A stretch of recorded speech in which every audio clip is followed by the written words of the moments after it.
Hello, I'm Erin Levy. I am a speech therapist, as Shona said. I am on the clinical assistive communication team under product management at TobiiDynavox. And today we're going to be talking about TD-SNAP for Gestalt Language Processors. We all know kids learn novel and formulaic language differently. They learn novel over time and formulaic instantaneously.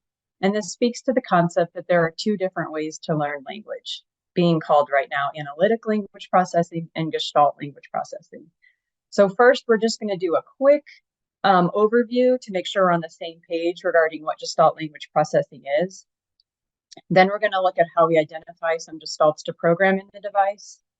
And then we're going to get into the software and look at accommodations we can make for gestalt language processing and how we can program those in TD-SNAP. And then we'll just do a brief overview of how to use TD-SNAP and do therapy. So we can't talk about language processing without first talking about echolalia, because it is a typical and universal aspect of language development, and it's also a big part of gestalt language processing.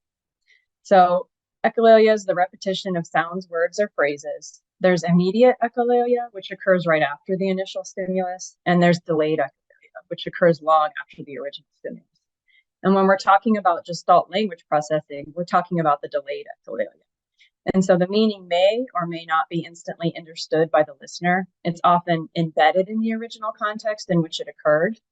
And it should be valued as a functional communication behavior. And I just have a sample for you.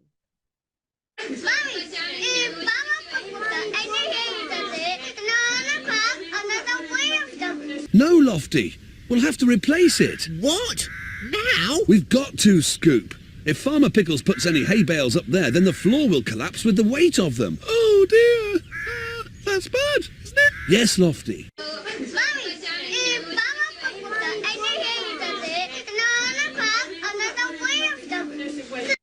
Okay. So notice that I put the clip of the Bob the Builder, the show it was from, just so one, it helps you understand what he's saying, and two, notice he also does the physical motions that were happening in the scene. And we see that sometimes, often when we see echolalia, that they're also mimicking the physical motions that were happening when that event occurred. And when he's saying this, there's meaning behind it. So he's not really talking about hay being put up on I think he said hay being put up on the structural collapse. It's something else, and you have to investigate what the meaning is behind that. Okay. Some misconceptions about echolalia is that delayed echolalia is a verbal stim and we should ignore it, that it has no communicative intent and should be stopped, and that it's not part of normal language development. Today, many organizations in speech language therapy like ASHA in the US recognize the linguistic value of echolalia as engagement, as connection, as a place marker for processing. They might repeat questions as a way to absorb information and process it as formulating to formulate a response, as communicating a want or need. And there is continued research into echolalia and how it pertains to gestalt language processing. Now that we've reviewed echolalia, let's take a quick look at the difference between analytic language processors, which sometimes are called word babies, and gestalt language processors, which are sometimes called intonation babies. So for analytic language processors, the basic units are single words. Those single words carry individual meaning, and then intonation develops later. This is often viewed as the most typical or common way to develop language. Versus gestalt language processors, the basic units or chunks or phrases. So the chunks, not the single words, carry individual meaning. So for instance, when my daughter, one of the first things she said was, "Come on, people," which unfortunately was what I say when I drive my car in Chicago. And so what carried the meaning for her was the emotion around that moment and the whole phrase, not each single word in that phrase. The language is rich with intonation, and it's mostly associated with how autistic children develop. However, both analytic language development and gestalt language development are normal and natural. Okay, so there's different stages they go through. If we look at analytic language development, they start out with one word. It might be like park. Then they have two-word combinations. It would be go park. Then they have emerging grammar in the phrases, like going to park, then they have their first sentences, I want to go to the park, and then they have more complex sentences and grammar. Versus Gestalt language development, they might start out with echolalia or scripts, then they mitigate the echolalia, so they break it apart and recombine it together. Then they get to the single word combinations, the beginning grammar, and the more complex grammar in sentences. So the goal is for both to get to the spontaneous novel utterance generation. They just go about it in different ways. And if you notice, the GLPs go through 2 additional stages before they get to the first stages of analytic language development. It is also believed that Gestalt language development, Gestalt language processors cannot skip stages. So the main key differences between analytic and Gestalt language processing is how assessment is approached and what language units are targeted. So for Gestalt language processors, we're supplying the child with new gestalts that will be meaningful and easy to mix and match later, and the stages can't be skipped. And this is opposed to teaching like a core word approach, where you're teaching a single high frequency word and then combining them as a path to robust language. Viewing echolalia as meaningless or needing to eliminate it, so you're teaching the child to mask it. Or teaching new scripts that are survival or functional phrases. And by functional phrases, I mean phrases like I want, I see, and I need, that are often drilled or memorized or practiced. While they may be appropriate for analytic language processors, they do not help support Gestalt language processors to get to self-generated language. The phrases are limiting, they're hard to mitigate, and they often leave Gestalt language processors stuck. So instead, our goal is to support the Gestalt language processors in getting to original flexible language by modeling. And gestalts are natural and picked up from the environment. Gestalt language processors can listen to language in their environment, process it, and pick up language that is meaningful to them. So we're just going to do a quick overview of the research a little bit. Gestalt language processing is based on theories of Gestalt psychology, which suggests that people tend to perceive objects and situations as one organized whole rather than multiple random pieces. The theory emphasizes that the whole is greater than the parts. So in 1983, Dr. Ann Peters and colleagues first discovered that a child's first units of meaning range from single words to long multi-word chunks, and regardless of the length, each was processed as a single unit of meaning. And around the same time, Barry Prezant and his colleagues discovered that communicative intent was an echolalia. And so the echolalia is a normal communicative function. He replaced the word echolalia with Gestalt language. And he went on to describe 4 stages of Gestalt language acquisition that included echolalia, mitigating the echolalia, isolated words, and beginning word combinations. The theory isn't that everyone uses Gestalt or analytic language processing, but a blend of the two. And there's a subgroup of people that might rely primarily on Gestalt language processing. The idea is that you need both routes to explain typical language development. Language delay in analytic language processor might look like a small number of single words at age 2. In a Gestalt language processor, a delay might look like echolalia. In 2012, Marge Blanc combined the findings of Dr. Peter and Prezant, and she detailed the Gestalt language development process through longitudinal clinical research. She added 2 stages onto Prezant's stages and called it natural language acquisition. And so this is her model of stages of language development for Marge Blanc called natural language acquisition. Most people who talk about stages are now referring to these stages. It's a model of language learning that looks at children who developed larger units or whole chunks of language first versus a single word. And so it starts out similar to the stages we just looked at. So stage 1 is a whole phrase, just echolalia or scripts, most commonly from a favorite TV show, movie, or song. Emotion and intonation are very important in stage 1. They might have speech sounds, so it sounds like jargon, but the intonation and rhythm are present. And in a couple more slides, we'll see examples of that. It shouldn't be taken literally. There is meaning behind them, and so it's something you have to investigate. And then when they get to stage 2, they start breaking apart these gestalts and combining them to make new gestalts. So if you say, let's go to the store, let's go to the park, let's go to the room, they learn those commonalities, and they learn that let's go is common and to things that are fun. In stage 3, they begin processing language into single words. So they're further breaking their utterances down into single words that are combined without grammar. And then in stage 4 to 6 is where they start using appropriate grammar, and then they start expanding that grammar to make it more complex. In summary, like what we don't know is it's unclear if we should even talk about kids as either analytic or gestalt because it's not clear cut. Prezant and Peters, as I said earlier, denied suggesting an absolute split between the two styles. Most people use both, but some might depend on one style versus the other. We don't have controlled studies comparing interventions as of yet. Linguistic stages are a useful descriptive framework, but we don't know whether they represent something real in the brain, how many autistic people's language may really follow the textbook progression, or whether using a word-based approach might be more successful for some learners. So it's important to be individualized with the approach and make sure it is meeting the needs of the individual. We don't know how to best integrate a Gestalt language approach with AAC and emergent literacy teaching. Right now, there isn't any published research on Gestalt language approach using AAC. There is research on Gestalt language learning, and there is research on AAC, and we're kind of combining that together, as well as firsthand accounts from clinicians working with individuals who use this type of language processing. And we need to be aware of overgeneralizations, like boys are more frequent Gestalt language learners. And just because someone is speaking in single words doesn't necessarily make them an analytic processor, and vice versa. So we just need to be careful about those things. However, we do know echolalia serves many communicative functions. Scripting is a valid form of autistic communication. And we do have first and second person accounts of some autistic people's language development aligning with the Gestalt language model.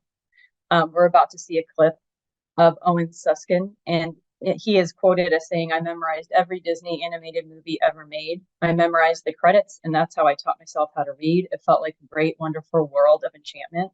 And so he's verbalizing how he learned to speak, which follows the Gestalt language processing model. Okay, so we're going to take a quick look at Owen Susskind. There's a movie about him called Life Animated that is available on YouTube to watch.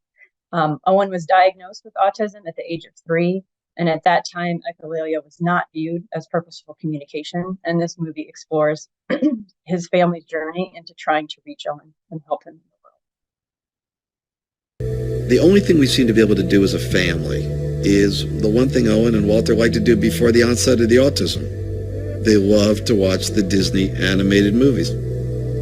We realized that was the only thing that was keeping Owen calm and making him happy. And so Owen and his older brother Walter would watch these together.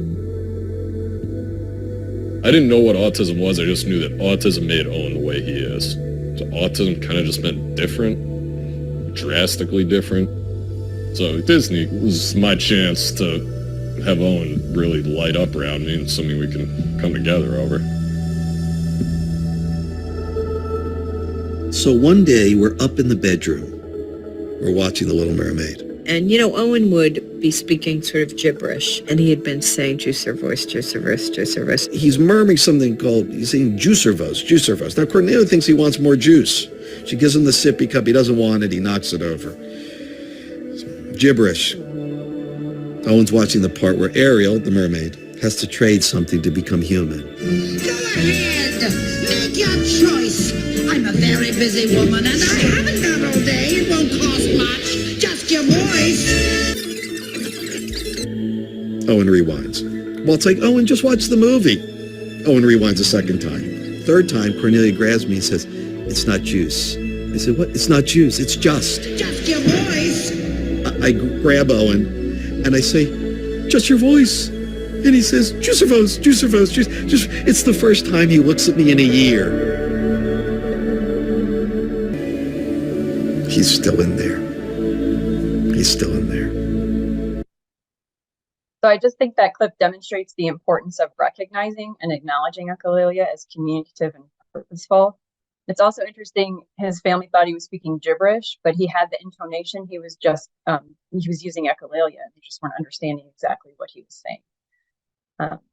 And it's interesting in this movie, after this, they go to the physician they're all excited that he, is saying just your voice. And he looked at them, and the physician kind of, at the time, because echolalia was not viewed as purposeful, basically said, oh, he's just like a parrot. He's just repeating what you said.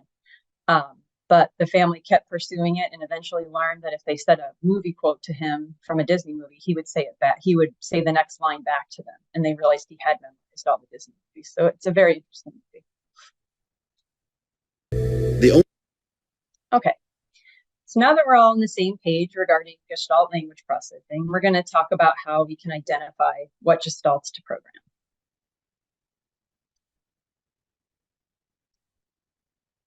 So how do we know what gestalts to use with someone who is minimally or not speaking? And this is based on information gathered from a few sources, the North Star and Compass blog, Meaningful Speech, Marge Blanc, and Kate Flaxman.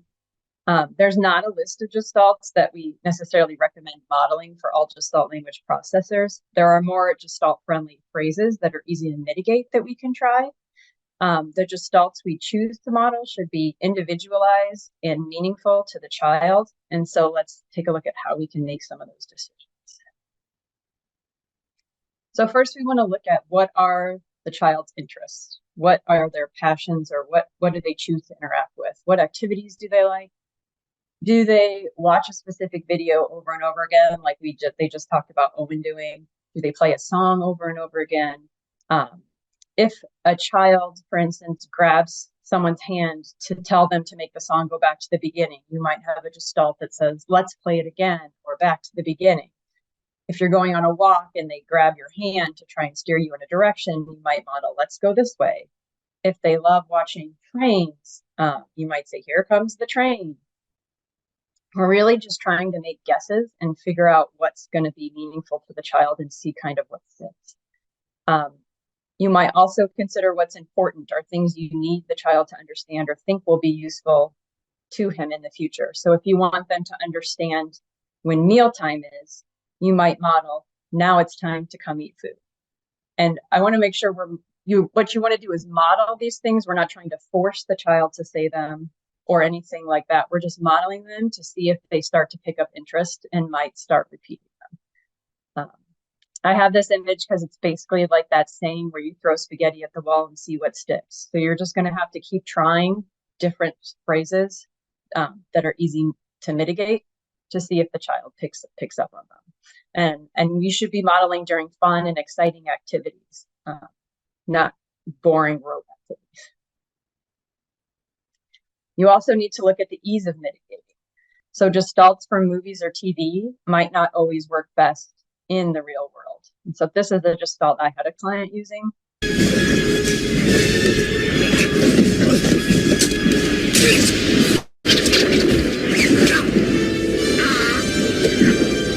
Get off my plane. So he was using this anytime he was done or he needed help. So that's not the easiest to mitigate.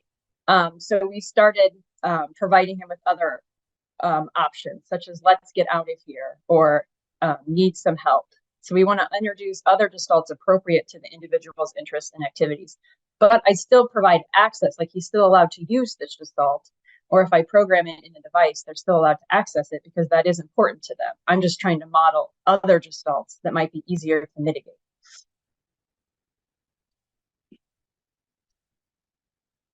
And then we also want to model different communicative intents and model from the child's or joint perspective. So we want to model language that how the child would say it themselves, or from a joint perspective, you and the child. So we want to avoid using language that uses pronouns you and your, because the child will repeat the language you model verbatim, and using pronouns you and your will make it seem like the child has pronoun reversal.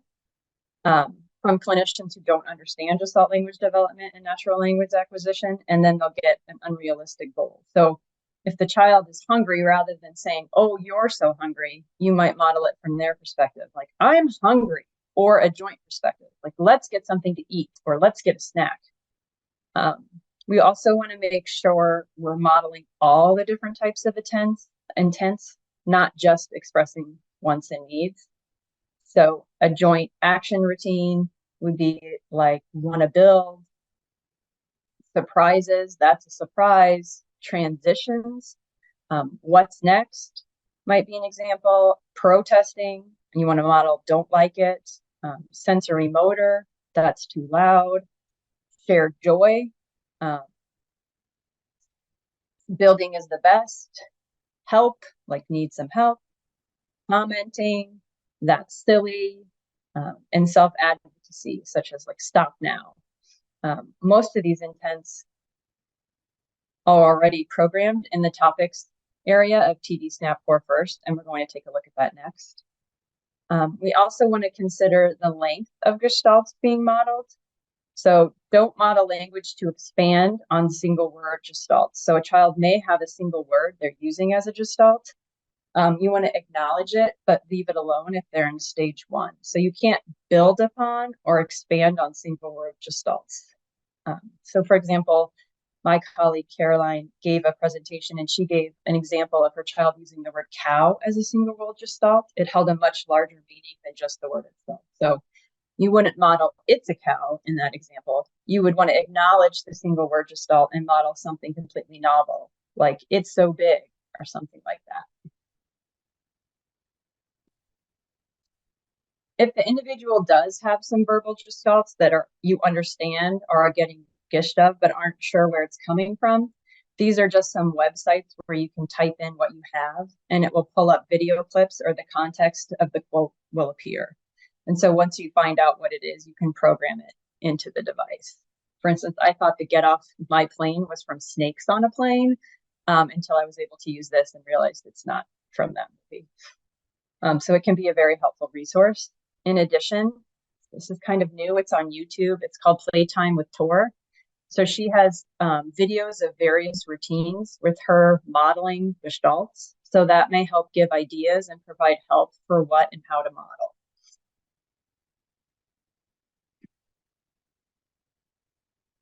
Okay, so now that we've done the overview, we know what we're going to program or have some ideas of what we can program. We're going to take a look at some accommodations we can make in the software and how to program those in. And so right before we get into the software, we're just going to review these things to think about. So we want to put the gestalt where it belongs. So put it where it would go categorically in their system. So in Core First, we have topics. We have duplicate messages under each topic that are similar and gestalt friendly. But you would put the gestalt where it belongs. If it's about singing or the alphabet or food, you want to put that where it goes, not necessarily in a random spot. Another important thing is you're not going to plan to erase the gestalt. Many people will want to access gestalts even if they grow out of them, possibly during periods of dysregulation. And so this is Owen again, but I just wanted to show an example of this. Are you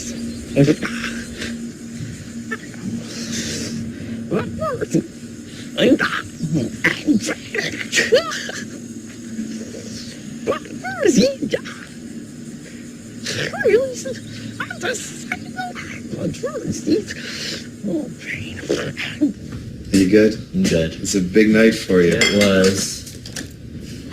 It will be. Owen. Thanks. Owen, Yeah, where are you right now? I'm home. My new home. Goodbye, Mom. I love you. Love you too. I'll see you, Dad, tomorrow. Exciting. Have a great night. Right, so Owen had just moved into an apartment where he was going to live independently on his own. And even though he's a fully speaking autistic individual, he still resorts back to gestalt, to his echolalia and gestalts when he is dysregulated or stressed out. And so the beginning part was him going back to those scripting. You can't fully understand what he's saying, but he is doing the intonation.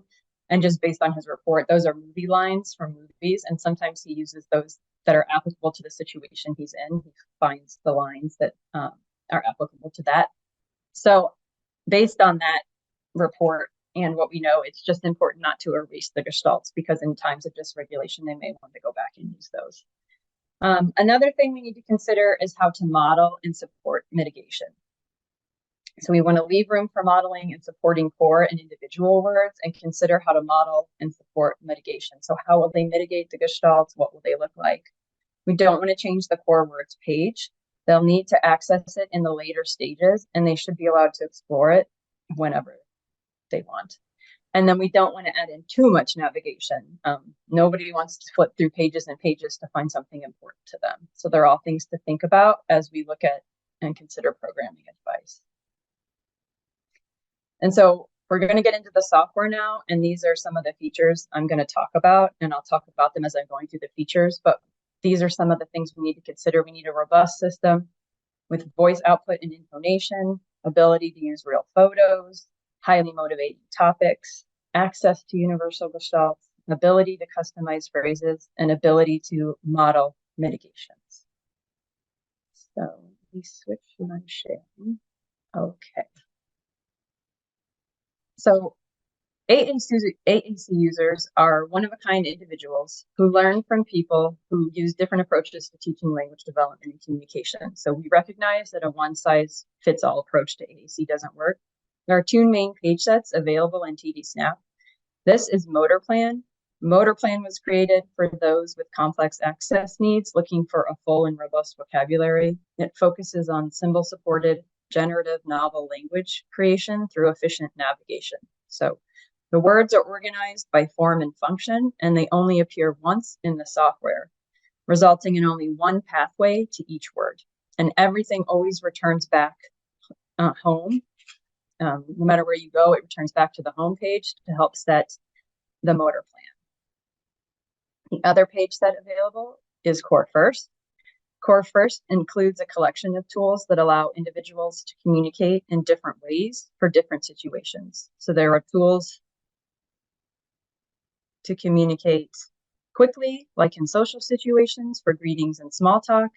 There are also tools for when someone needs to communicate something very special and will need to put words together to create novel messages. Core First words are organized by situation or context. So the words may appear more than once, resulting in the possibility of having multiple paths to a word, and it does not return to the home page. So those are two different options. Right now, Motor Plan is only available in US English, UK English, and Australian English, and it is being localized more. Core First is available in a multitude of different languages. And so I'm going to primarily show that right now. But I'll also show examples in Motor Plan at the end. So one thing you can do when you get into Core First is you can change the home page, especially if they're not ready for core words yet, but you want them to have access to it. If you go into the edit mode and page set right here where it says home page, you can click it, and I'm going to change it to topics.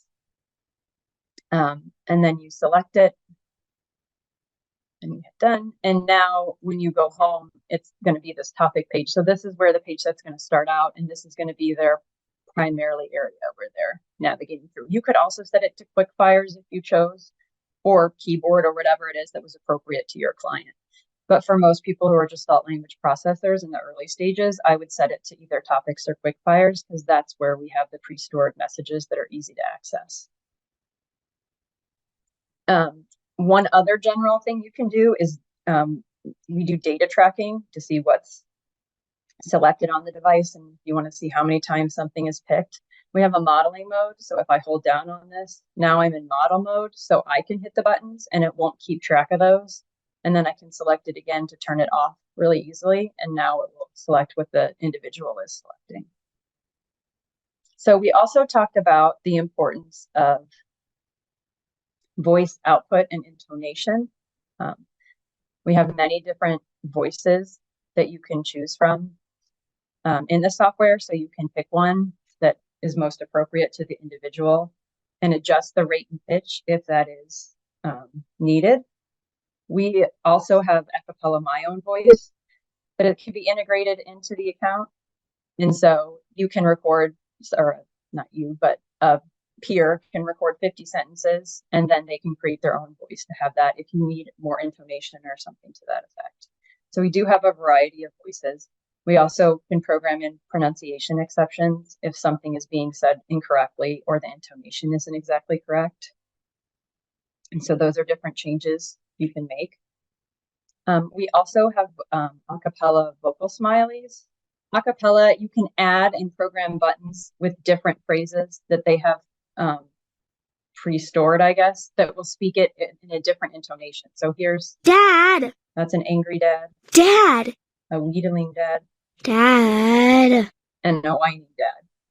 And so the website listed on this page, and it's also in I'll put it in my slides for the handout. You can go and it will tell you which acapella voices and what sounds and phrases they have. So you can really add in intonation. And like, here's a couple other ones that I programmed. Let's talk later. See you later. So you can really get the and then the individual can independently change the volume if they need it to be muted, or go if they want to get really loud or really low. Another important feature is that you can record directly on the buttons. And this is useful, one, if you're going to record gestalts directly from a video or a movie or a song and put it on a button so that they can have that. But you can also easily just select a button, record, select the button. And then play it. It didn't record very well because of my microphone, but then you save it, and then now button is recorded. So that's an easy way to record on a button to get more intonation if the voice you're using isn't providing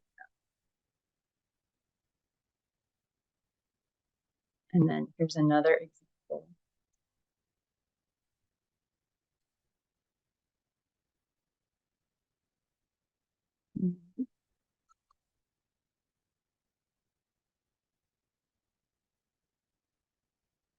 My songs. So here someone has recorded all the songs. So if I hit a button, it starts playing the song.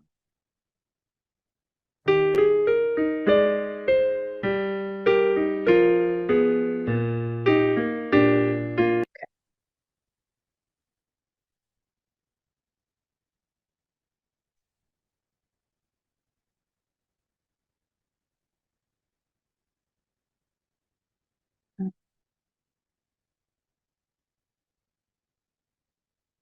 Okay, sorry about that. My computer just took a dive. 1 second. Okay, hopefully it's back.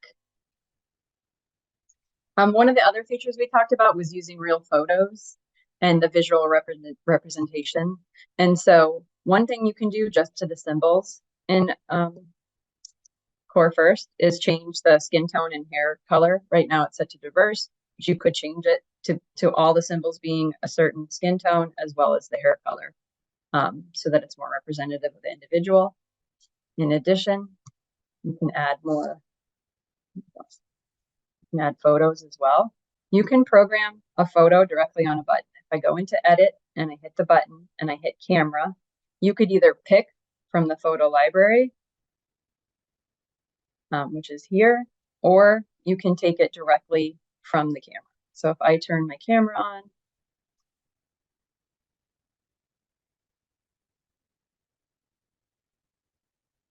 oh, it's not letting me do it, but you can take on your device that will work, and you can take your photo and it will put it directly on the button. But if I pick from a photo library, I can pick whatever photo I want and it will go directly on the button. Okay. So we also talked about features of needing universal gestalts, highly motivating topics, and the ability to customize phrases. So in Core First US English, we recently updated topics and we updated the messages to be more gestalt friendly, as well as condensing some of the topics. And so under TV and movies, we have Let's see a movie. like let's see a movie. Under bubbles, we have let's play bubbles. So they're all in the same spot and they're all gestalt friendly. We have protesting like don't like bubbles, love bubbles. We have some joint action things as well. And so these are all integrated in the topics to help you model, as well as you can program in your own gestalts where appropriate based on the topic, or you have blank topics where you can create your own gestalts and put them there.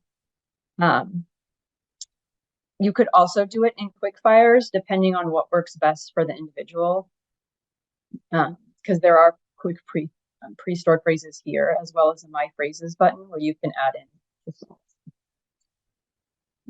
You can remove topics that aren't appropriate or hide them. And right now, topics in quickfires are set to just speak only. They don't go into the message window, but you can change that if you want. You can go into edit and you can select multi-select, or this is grid select, so you can select them all at once.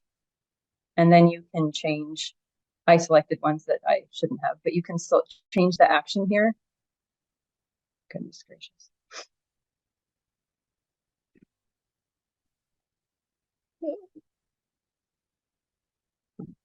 So you can select them all, and then you can change the button action to insert into message window. Right now it says always speak. I can change it to insert into message. And then they will insert if that's something you want your client to have happen versus just speaking out loud.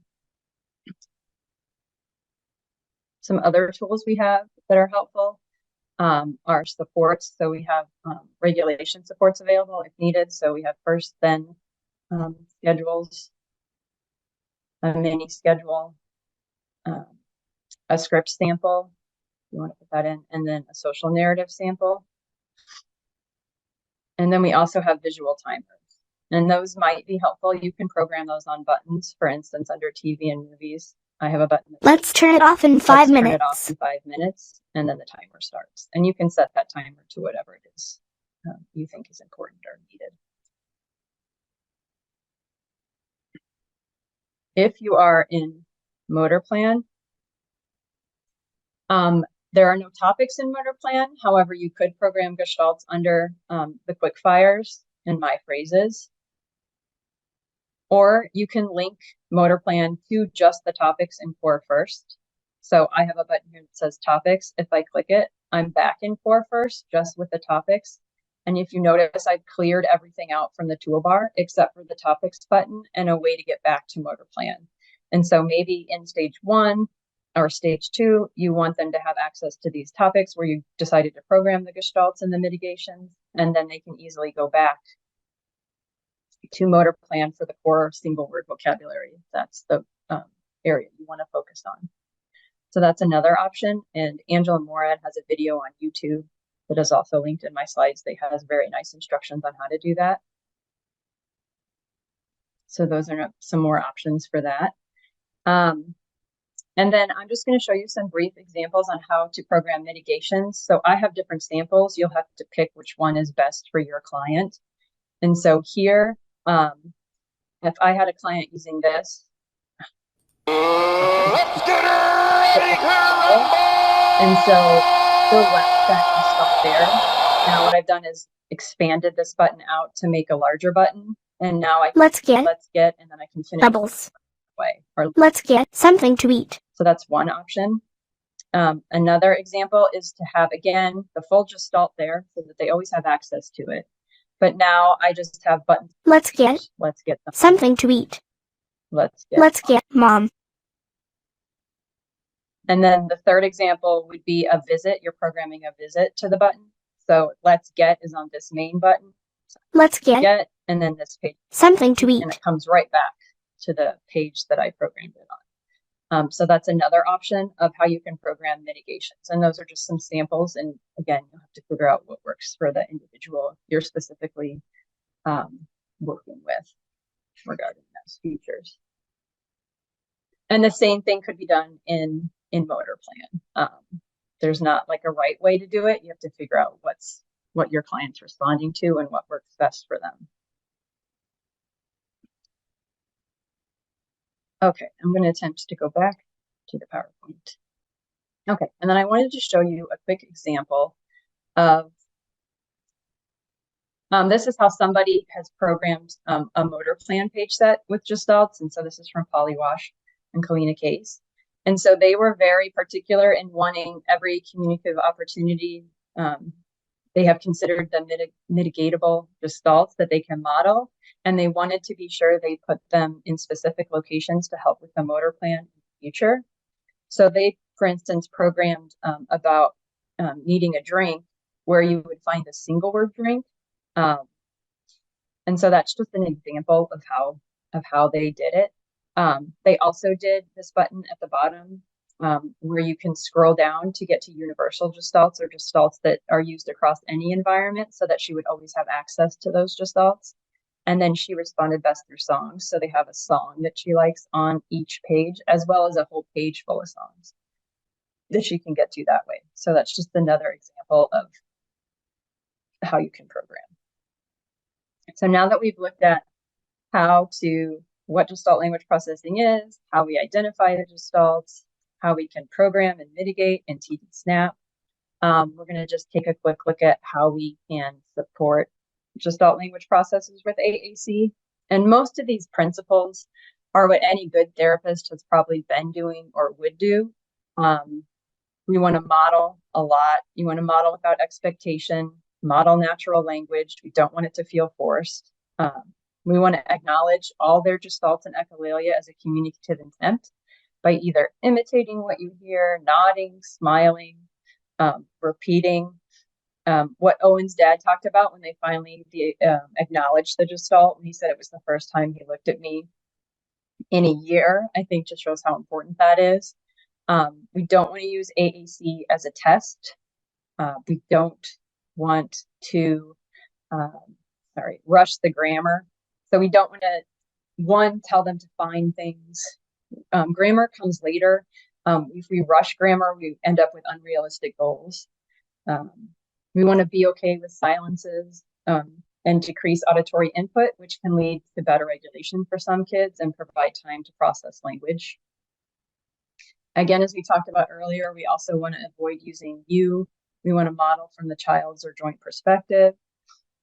We want to narrate their play using language that can easily be mixed and matched. And that's where that Playtime with 4 YouTube site might come in handy. She does a really nice example of modeling gestalt phrases during activities. And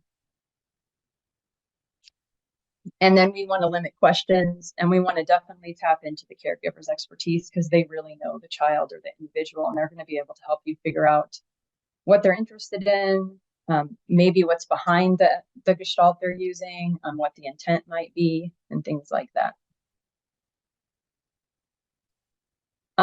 We also want to have, I have child-led play. This is applicable to adults. We want to have client-led play or individual-led play. You want to establish yourself as a true partner, not the director of play, if that's what you're doing. So we want independent thinkers and spontaneous communicators who are not prompt dependent. So we need to build trust. So we want to have movement and sensory play, focus on regulation, co-regulation, high interest play, whatever it is they're passionate about, we want to do.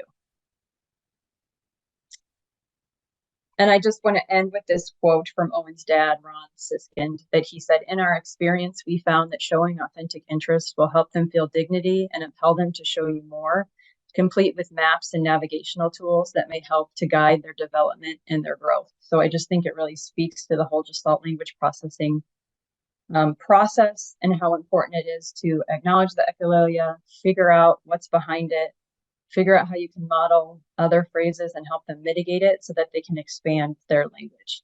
I know with Owen, he was stuck, he said, when he was like 8 or 9 on just using 3 phrases, which was like, I want the bathroom, I need drink, and another one. And it wasn't until they really dug in and figured out he was memorizing these Disney movies and they were speaking back and forth in Disney quotes that he said his language exploded.